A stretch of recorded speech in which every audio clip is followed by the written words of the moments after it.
Camera check. Camera rolling. Sound check. Sound rolling. Broadcast check. Action.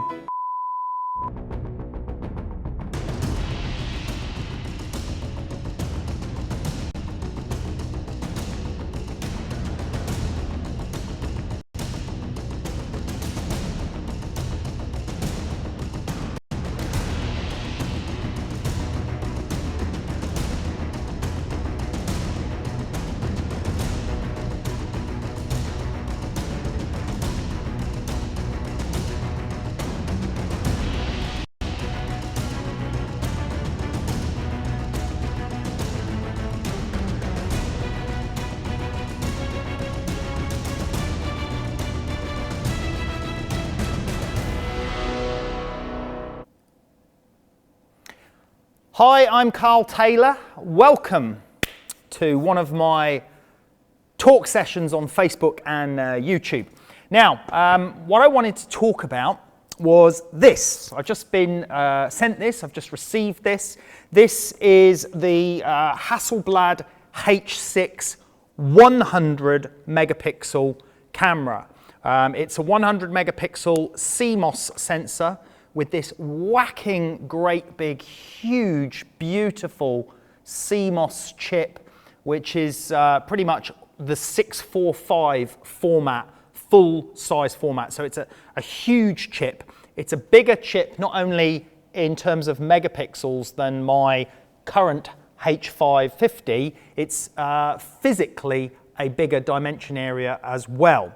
Now, why have I got this? Okay, some of you know that I'm an ambassador for Hasselblad. I'm very proud to be, but I've been waiting for one of these cameras from them to test because I'm thinking about purchasing one of these cameras to replace my H5, but as a business, I want to make a careful business decision. I shoot mostly product photography, which is quite close work, and usually stop down f/16, f/22, or with the tilt and shift adapter. Now I want to make sure that although this camera's got the extra resolution, will it stand up to the test for the type of work I do? Because this is a serious investment. This is I don't know what this is, I think it's about a $30,000 camera. So it's a serious investment, although I get a good trade-up program with my H5. It's still a serious investment for the business, so I need to consider that carefully. So what I'm doing, and I'm also going to show you some shots I've already shot with this, what I'm doing at the moment is I'm doing some tests. I'm going to do a sort of scientific, if you like, test. If we just go to my screen, I've set up a still life shot on my Hasselblad H5. And I'm going, you can see I've included lots of different objects in there, difficult colors for cameras to record, some sort of teals, blues, green, cyans, the color checker card. I've also put a gradient in on the background. I've got soft light, I've got edge light, highlights burning out in places, deep black shadows. Got a whole variety of stuff going on in that shot.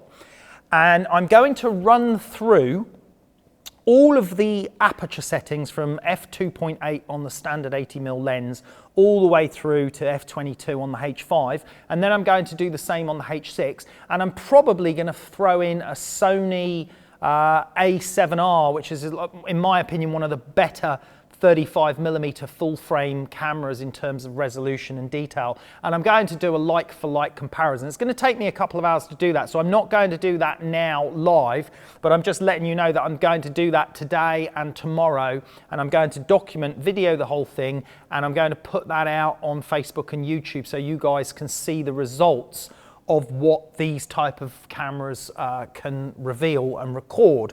And I want to do this personally because I want to see for myself whether this camera is the right decision for me. Now, I did actually use the camera on a fashion shoot last week.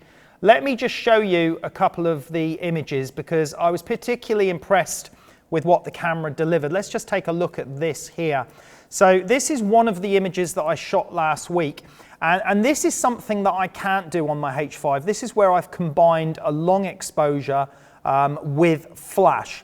And when you shoot long exposures on the H5, because it's a CCD sensor, this is the CCD version that I've got, not the new CMOS version, but on the CCD version it doesn't work very well above 100 ISO. Its default ISO is 50. I believe the default ISO on the new H6D100 is 64 ISO, but on the H5 CCD it's 50 ISO.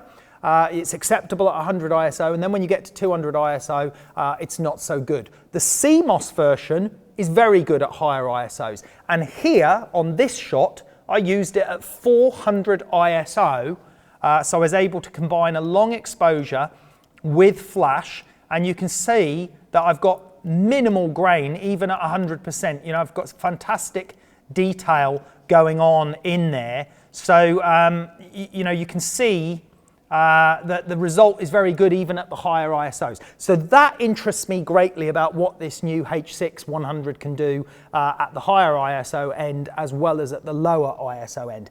I'm not generally overly worried about the high ISO end because I've got all the light that I need, and I've got all the flash power I need to work at low ISOs, but there are occasions like on this fashion shoot where the higher ISO was necessary. Let me show you another shot from the shoot. Again, this was on the 100 megapixel, and I was astounded by the level of detail. Let's just zoom in on this shot. I mean, look at this, a beautiful amount of detail recorded in that dress, really fine detail captured on that 100 megapixel camera. Absolutely exquisite tonal range and files. So far, I'm really impressed with what I've seen. But we need to put it to a proper test where I methodically test it at a range of apertures, and I can adjust the flash power to suit each aperture and do a series of images through on each shot. Another shot, and this is the sort of work that I normally do, product photography. This was shot on my 50 megapixel CCD camera, and you can see again exquisite detail in that image. This shot, really happy with this one, took quite a few hours of preparation, well, a lot of hours of preparation, but a few hours of shooting to get this result. You can see us do these shoots and how they're done over on carltayloreducation.com. We record and document these shoots so that our members can learn from them, learn all the information about the techniques and how it's all done. That's over on carltayloreducation.com. But that's one new image that I've just shot on my CCD sensor. So it's something that I'm going to be comparing to with the H6D100, is especially on product photography. So let me, we're going to take some questions from you guys as well today on Facebook, so I'm going to answer some questions. Let me just get Tim to pick up this camera and show you a little bit more about the test that we're going to do here. Oh, Tim's tangled up in his own tripod there. So you can see I've got the camera locked solid on the Manfrotto Super Salon, so it's not going anywhere, that's staying in position. There's my H5 tethered in. I've got the 80mm lens there that you can see. And this thing is a window mask, and I put this in front. This is to stop any flare, because I don't want any possibility of flare you know, being detrimental to these test shots, because I've got some backlighting going on here. Here's this very confusing set that I've put together. Lots of different textures, different colors, difficult colors for cameras to record.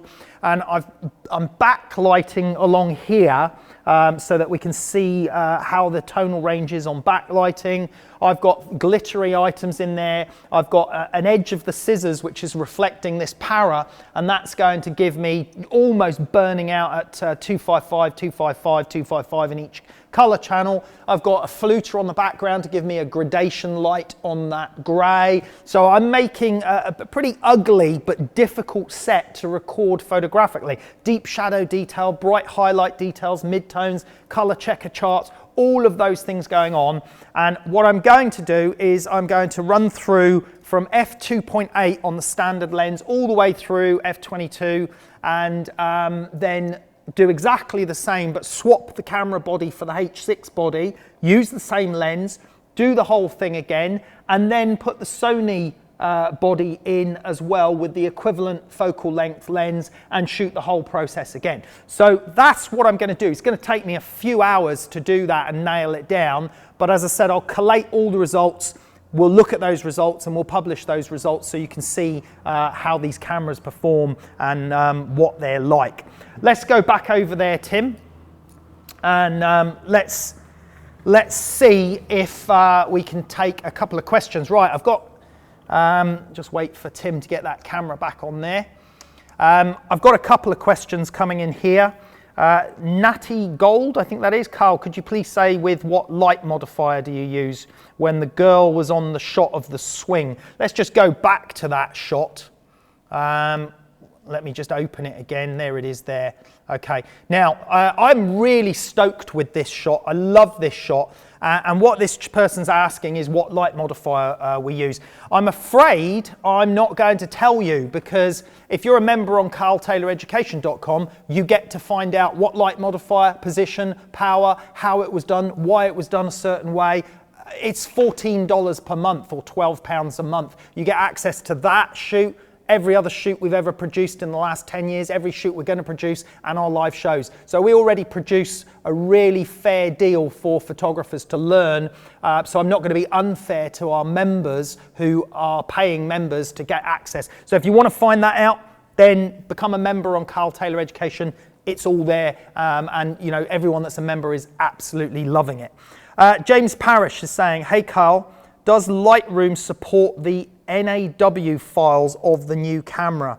I don't know. If you're talking about the new H6 camera, I'm not sure. I would expect that it does. They're the 3F format. I've shot into the proprietary focus software, the Hasselblad software, and obviously it shoots perfectly well. My H5 files and the new H6 files shoot perfectly well into that. I can't imagine, if they don't already work in Lightroom, I can't imagine that it would be too long that it would take. Lightroom will include that in their package. Matt Stanham says, why not go with a phase 1? High ISO is great. Well, it's only great on a phase 1 if it's the CMOS chip, Matt, and the H6 now is the CMOS chip, and the H5 previously was a CMOS chip. It's just that I've got the H5 in the CCD chip, which is not good on high ISOs. The Hasselblads are amazing on high ISOs if it's the CMOS chip. As a matter of fact, the chip that's in the phase is a Sony chip. It's actually the same chip that is in the Hasselblad. The difference for me in quality is the lenses and the Hasselblad True Color System. So I've used phase 1 and I've tested phase 1, but the optical quality of the Hasselblad lenses is superior, in my opinion, to the phase 1s. The files that are resolved from the Hasselblad system are superior to the phase files. So overall, you know, the Hasselblad system, in my opinion, is a superior system in recording terms. Richard Raymond says, what filters were used, if any, on the shots you have shown? No filters. No filters were used at all. Generally speaking, in the studio environment, I don't use filters. There's no need to use filters because you're able to control the amount of light. I generally use filters in landscape photography when you need to reduce the sky, or you need to increase the exposure time. You want to go from like a 30th of a second to 4 seconds for long exposure purposes. So in those instances, I'm using Lee ND filters, Pro Glass ND filters, or graduated ND filters, and that's covered in some of our landscape tutorials and modules over on Carl Taylor Education. But in a studio, you can just turn the light power right down. And with the Broncolor lighting that I'm using, I can get the power down really, really low. There's a huge range of f-stops from minimum power up to maximum power. So it's not very often there's a requirement to use a filter. The only time that I do use a filter in the studio may be a polarizing filter, which can come in useful from time to time. Charlene Zeisk-Weber says, which Sony camera are you going to be using? I'm going to borrow it from a friend of mine called John Ross Haney. He's going to loan me his Sony A7R, I think it is. It's the 46 megapixel Sony full frame 35mm camera, and I really like the Sony cameras. I mean, we use a Sony A7S actually for a lot of video work, but the Sony A7R is, from what I've seen, one of the best 35mm full frame cameras in terms of resolution, sharpness. So I think that'll be the one we're using for the tests. Pofka Sonisfli, I hope I pronounced that correct. I want to start in product photography. Where should I start and how to start practicing? What is the best setup? Excluded camera have this part. Well, the best setup is gradient lighting. It's knowing how to undertake a project, how to pre-visualize it. Lighting is absolutely key in product photography, as is determining how to shoot it, why to shoot it a certain way. We cover all of that over on carltayloreducation.com. We've got a whole section on product photography, and as explained, some of these shots that we've got here that I've just shown you will be coming up soon on carltayloreducation.com. We can't make it any cheaper. It's only $14 per month. You can access all this stuff. You can stay for a month. You can stay for a year. You can stay for 10 years, whatever you like. There's no limitation on it either. So there's your best bet, Igors. Head over to carltayloreducation.com and check it out. Sorry, that was Pofka who asked that. Igor is asking, please can you explain how works the true focus on the H6D? Thank you. Well, we've done a video already which you can find on our YouTube channel, which was the official instructional video for the H5, and I explain exactly how true focus works in that video. It simply uses the accelerometer in the camera. You push the true focus button, and then when you recompose, the accelerometer calculates and compensates for the distance that you've moved and adjusts the focus accordingly. You can see that in practice in that video over on YouTube. Guy Doldlin, hey Carl, what's the maximum sync speed on the new Hasselblad? It is 1/2000th of a second, so I can sync the camera with the flash at up to 1/2000th of a second on the new H lenses that have got the orange, the HC lenses that have got the orange square on.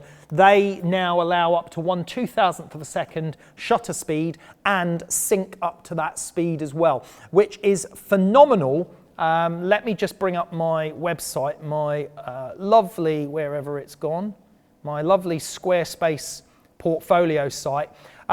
It's phenomenal to have that ability when you're doing stuff like this. So this is where you've got a lot of daylight and you want to cut that daylight out and use flash at the same time. And that's what I love about medium format cameras, is you can do that. You can use them, whether it's the Phase or the Hasselblad, they can both do this. But the ability now with the new H6 to go up to 1/2000th of a second sync speed is a great asset for location fashion photography. Anze Repink says, what is the Hasselblad raw file size of a single image? On the H6, I was looking the other day, it's 500 megabyte was the exported TIFF file in 16-bit from the raw file. I'm not absolutely sure what the raw file size is, the actual 3F, but that's not much use to you. You need to export the raw file as a TIFF, and when I exported a 16-bit TIFF from this gorgeous H6 camera, then this was outputting a file of 500 megabytes, which is a huge size, I must admit. So there are ramifications to consider, you know, with the file storage space, working on the files in Photoshop, building, if you're working in multiple layers, etc., you're going to be getting up into gigabytes and gigabytes of file size, even for just one file. But that is the price you pay for you know, this huge dynamic range, huge file size, resolution and tonal range. So these are all things that, you know, I will bring up in my final test when I get this test completed and post the results. John Ross Haney's actually just posted 42, mate. So he's saying it's 42 megapixel. My mistake, it's a 42 megapixel. What camera stand do you use? 66 Longinus asks. It's a Manfrotto Super Salon stand. Really nice studio stand, mobile wheels with a push thing on the feet to raise it up, move it around quickly. So yeah, great solid studio stand. It's called Manfrotto Super Salon. Yeah, and I've got the 410 geared head on there. I use the geared head for product photography because you want to adjust in sort of micro movements for very minute changes in composition. Campbell Bishop says, how do you manage your file sizes in the Focus software? When I shot with the H6D100, the exported 16-bit files were about 600 megabyte. It took about 2 hours to export 300 photos. It didn't take me that long. I have bought recently a new iMac, a very high spec new iMac, and that one is souped up with 32 gig of RAM, the fastest video cards and all the rest of it, and it seemed to export them reasonably quickly. So I guess the computer processing speed is going to have an issue on that.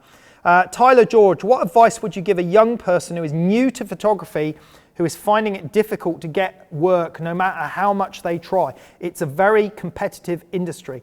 Tyler, it is a very competitive industry, but it always has been. It's been competitive from the day that I started 25 years ago, because it's a sought after job. It's a great job. It's a job that many people want to do. And it exploded back in 2008, if you like, when digital really took off.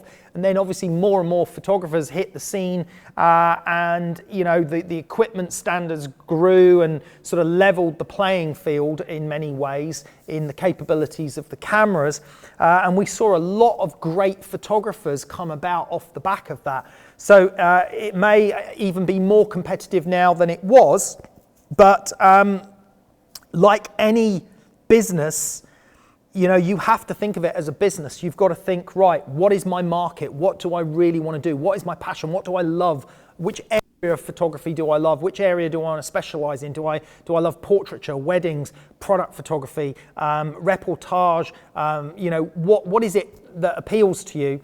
And you have to go with your passion. And I'm not going to lie, it's not going to be easy, It's not even easy for some of the top professionals. In the last few years, we've seen some big names go bust even since the economic crash. I mean, some of them have restarted again, but we've seen some big names file for bankruptcy, and these are top brand photographers that were just spending above their expected revenue, and they've had to rein things in a little bit and change the way they work. I still shoot commercially for clients that I've had for 15 plus years, and they are regular clients, and I'm very lucky to have those clients. And we also have the education and training side of the business as well. So it's not easy to to compete in this market. But you've just got to do the very best you can, and you've got to produce the best work that you can, and then you've got to market yourself well. We've got some tips over on carltayloreducation.com in the business section that will help you with that. Looks like John Ross has just shown up with that Sony camera live while we're on air. So we are going to include the Sony on these tests first thing or later on today or first thing tomorrow. Let's look at a couple more questions here. Martin Howard says, what modifier can come close to the Para gear? The Paras are beyond my price range. Well, Broncolor make a deep focus umbrella, which actually gives quite a nice result and is a very inexpensive budget level modifier. So it's not completely centrally aligned like a Para, not obviously as good as a Para to construct the true parabolic shape and the way the light's positioned and the focusing rod and everything else. It's an expensive process. The deep focus umbrella is a deep umbrella. It slides back and forth. It does give you a level of focus control, and it does give a result. So a deep focus umbrella would be your best bet on a budget. Slow Rider says, can you give a percentage of photographer and equipment for a successful photograph? Yes, I can. 90% photographer, 10% equipment. It all starts up here, okay? It's got to start in your brain by pre-visualizing the image that you want to achieve. So if you go back to those fashion shots that we shot last week, all of those were sketched out in advance. The set was built, constructed. I mean, as a matter of fact, you can still see the swing. Pan up to that, Tim. You can still see the swing hanging up there from the shoot that we did with the model on the swing. Let me just go back to my website actually. Oh, just by the way, again, I just got to give mention to Squarespace here. Squarespace, sponsor a lot of our episodes. This is my Squarespace website. This is carltaylorportfolio.com if you want to check out some of these images that we've been shooting. There you can see the model on the swing, and there you can see the set walls behind. And if we just go back to looking at that, we can see there's the swing still hanging up there. So all of this stuff is worked out in advance, what we're going to do, thinking about the ideas for the shot, then we design it, then we build it, and then we light it. So it's all about the pre-visualization. So, we could have taken a good shot on a Canon, a Sony, a Nikon, an Olympus. We would have need to light it well. And obviously you need lighting to do that, some form of lighting. It doesn't have to be the most expensive lighting, but you've got to think of the idea first. That's the most important thing. Then you follow it up with shooting. Now, I had a bit of a rant on Facebook and YouTube about this a while ago, a gear rant, about a lot of people go on about gear and the settings and all the rest of it. And yeah, I use the best gear, but I use the best gear for commercial reasons as well, for the efficiency of that. And I've got clients that are paying me, so I'm going to deliver the best possible product. But that doesn't mean to say that to create an image that looks good enough for web or good enough for A4 or 20 by 16 print, that can be achieved on much, much less expensive gear as well. Right, PG Tip says, Carl, why is your balance between studio reality and Photoshop so far towards studio reality? Would a lot of things not be much easier in Photoshop if done correctly? Well, I don't consider it done correctly if it's done in Photoshop. For me, being old school, Photoshop is a tool to finalize the image. Color, contrast, burn and dodge, final polishing.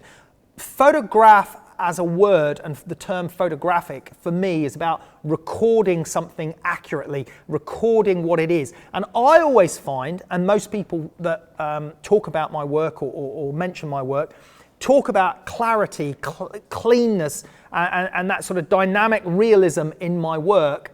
And I like that because I am shooting the images for real. So if you take the image that we've got on screen now, or if we take for example, this image, which, I was particularly pleased with, it would be hard to construct that shot in Photoshop and know what it's meant to feel like. Now, there are some great people that do good composite work.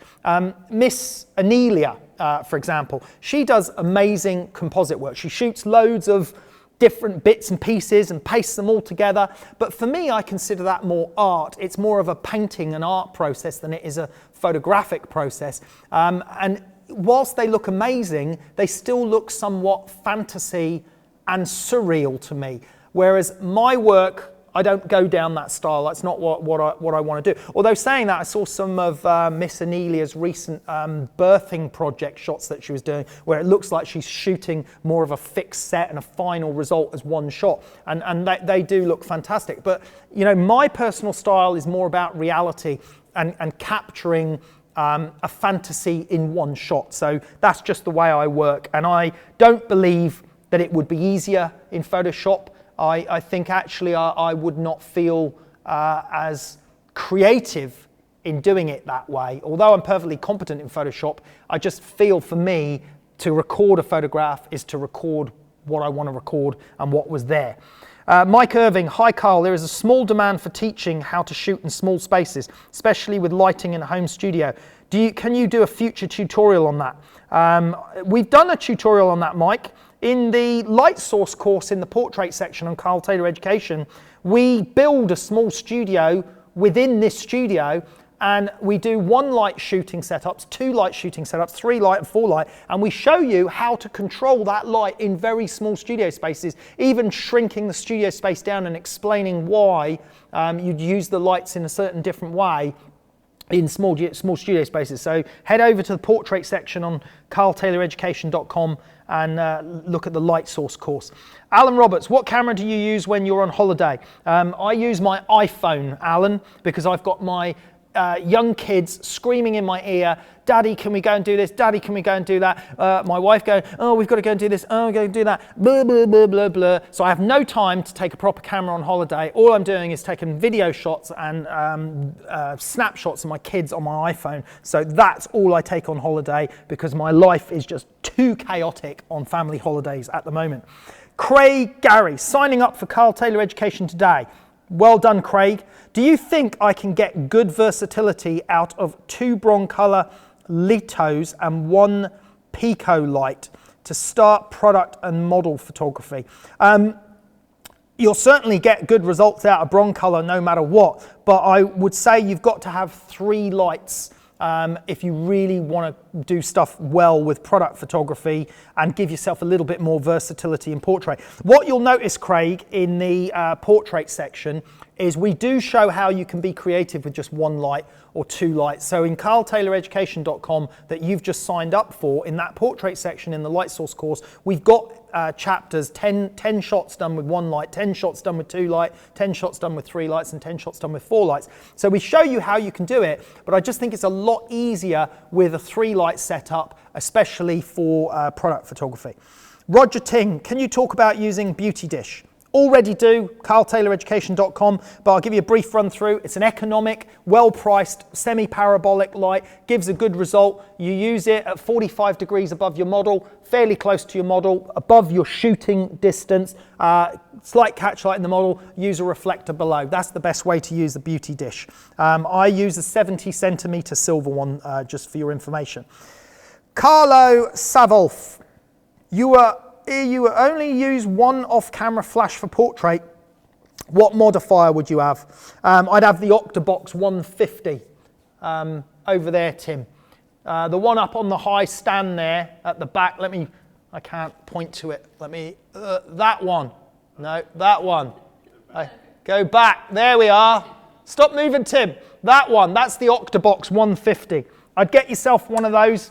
That's a very versatile softbox. It can do a lot of things. You can use it for a lot of stuff, especially portraiture. So if you could only have 1 modifier, probably do that. If you had a lot of money, then I'd have that one. Where is it? That one instead. That one, the Para 133. That is the best beauty portrait modifier there is, but it costs quite a bit of money. So if you're on a budget, the Octabox 150. If you're not on a budget, Para 133. Right. 66 Longinus. I think this is his second question. Is the computer-generated product photography going to kill the business? It's already having an effect on business. It's having an effect on it, especially in car photography. I know some car photographers that have actually switched to doing CGI 3D renders, and a lot of car photography. Now you shoot the landscape and you shoot the hemisphere, or whatever it's called, the dome of images all the way around, and then they map those reflections into a 3D model in the rendering software. So it's already having an effect on certain areas of the industry. It's probably going to make more of an inroad into simple product photography. There's going to be a lot of product photography like alcohol, whiskey, splashes and things, which is still quite complex to render and look realistic. And it's all a question of efficiency. Is anything going to have an effect on it? It'll only have an effect on it when it's cheaper to do it that way and it looks better. That's the bottom line, because someone's paying for it. And if someone is paying for it, they're only interested in 2 things: the result and how much it costs. That's it. So will I be shooting product photography in 10 years will depend on, is someone rendering product photography better than I can shoot it, and are they doing it for less money? That's it. That's simple.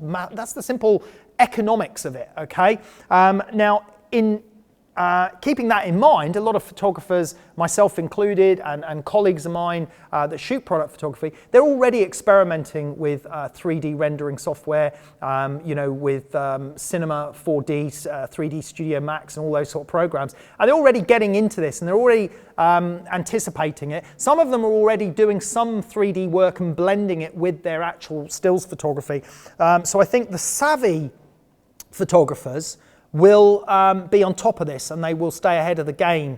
I know that, for example, IKEA, they shoot some of their sets and their furniture for their brochures, and some of it they completely 3D render and it looks so realistic you wouldn't even know that it wasn't a photograph. So it's coming, it's already here in many ways, but it's a question of efficiency. Is it quicker, is it better, and is it cost less or does it cost more?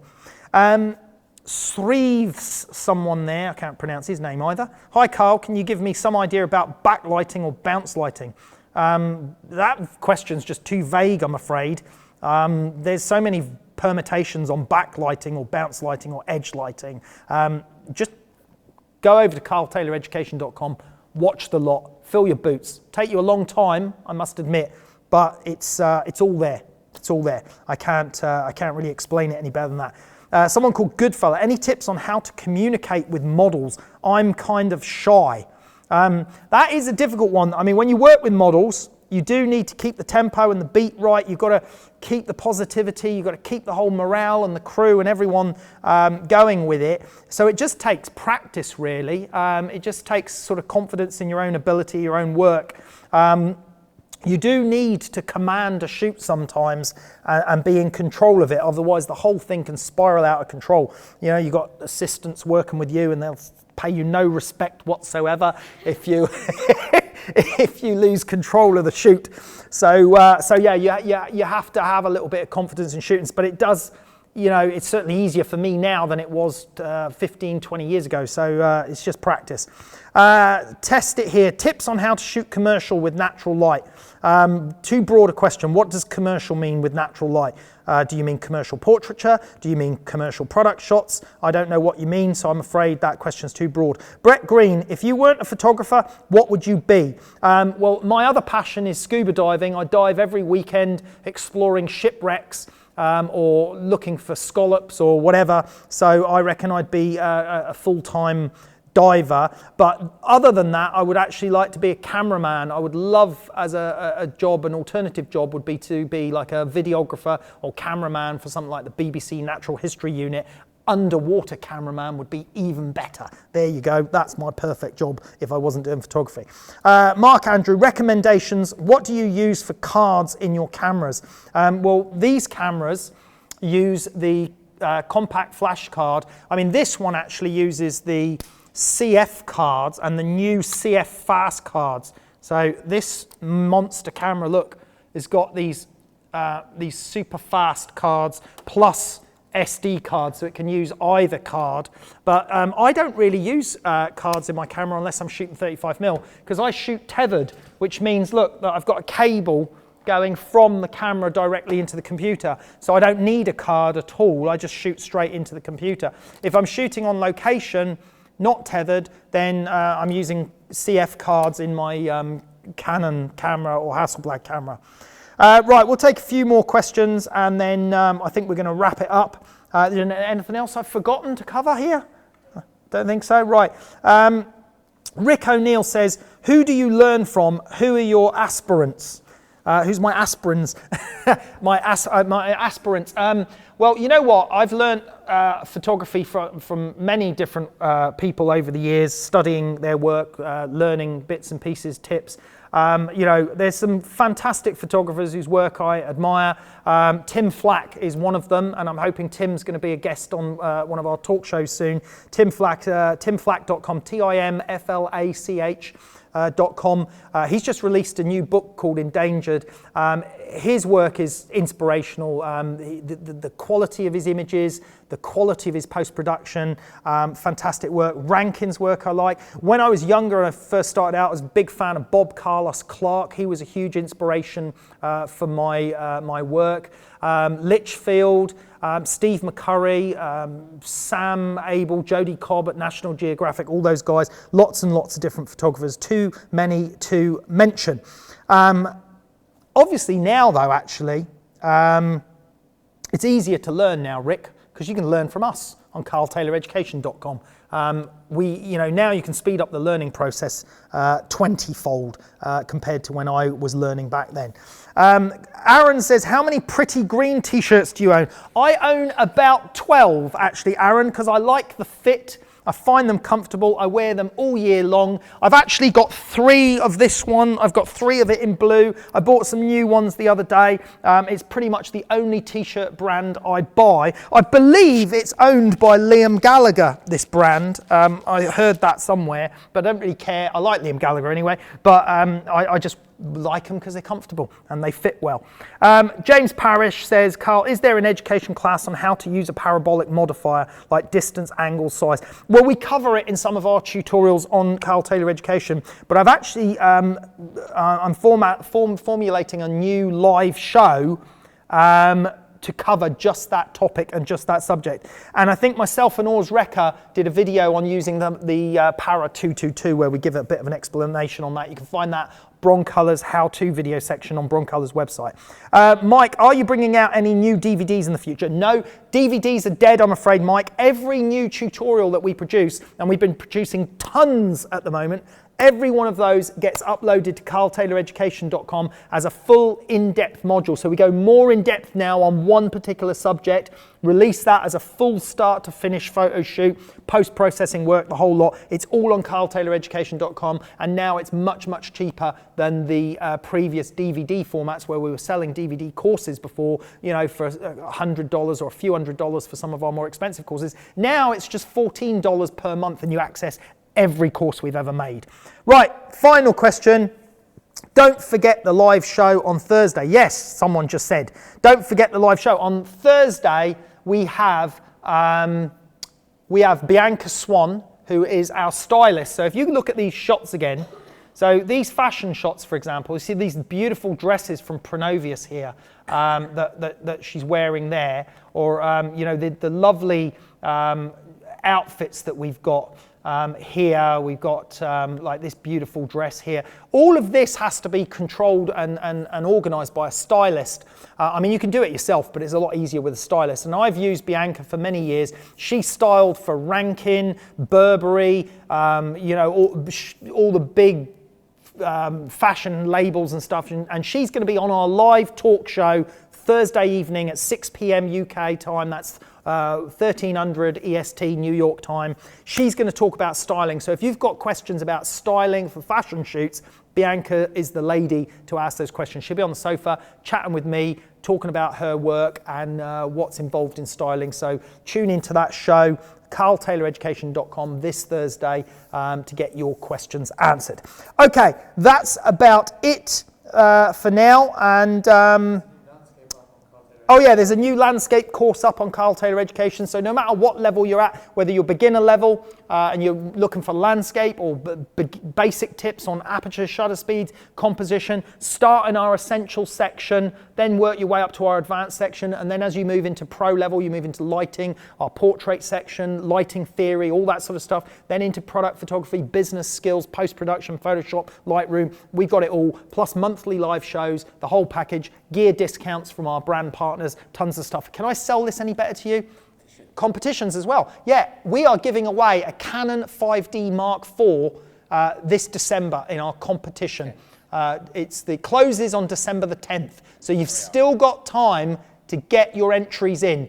You've got to be a member on carltayloreducation.com. It's only $14 a month, but then you can enter these amazing competitions, and we give away great prizes as well.